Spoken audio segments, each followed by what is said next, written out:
তো hello guys, ট্রেনের গল্পে জিটু পার্ট নিয়ে চলে এলাম। তো ট্রেনের সঙ্গে অত তাড়াতাড়ি দৌড়তে পারবে একটি বৃদ্ধ মহিলা, এই ব্যাপারটাই কেমন একটা অদ্ভুত ব্যাপার, তাই না? এমনিতেই তো সবার ভয় লাগবেই, কারণ অত বয়স্ক একটি মহিলা ট্রেনের সঙ্গে দৌড়চ্ছে লাইনের উপর দিয়ে, আবার ভয় তো লাগবে। হঠাৎ করে তিনি হরিপাল স্টেশনের কাছে এসে মিলিয়ে গেল।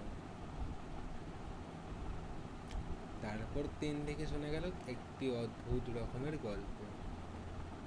গল্পটি হলো এই যে, আজ থেকে প্রায় 3 বছর আগে একটি মহিলা তার মেয়েকে নিয়ে হরিপাল স্কুলে ভর্তি করাতে যাচ্ছিলেন। এমন সময়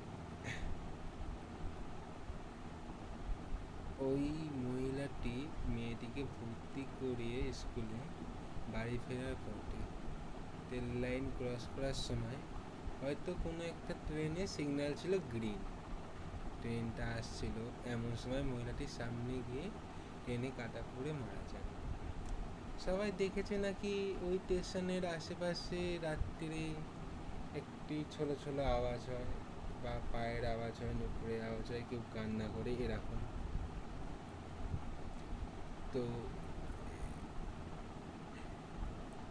এই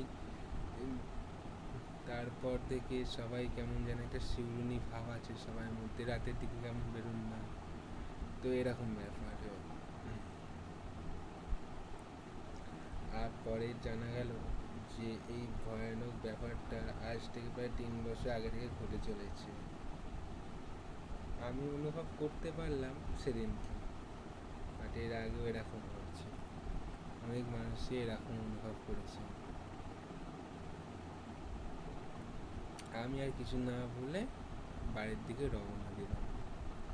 ট্রেন দিকে নামলাম তারকেশ্বরে, তারকেশ্বর থেকে আবার বাস ধরলাম। বাসে উঠতে আমার সেই কথাটা মনে পড়লো যেটা আমি দেখলাম, আর দেখলাম আর ভয়ে ভাবতে লাগলাম কি এমন হয়েছিল যে এরকম হলো। সিগন্যাল আছে, এত সুন্দর ব্যবস্থা, তাও মানুষটা এরকম মারা গেল, ভেবে খুব খারাপ লাগলো। না জানি সে কতই কষ্ট পেয়েছিল।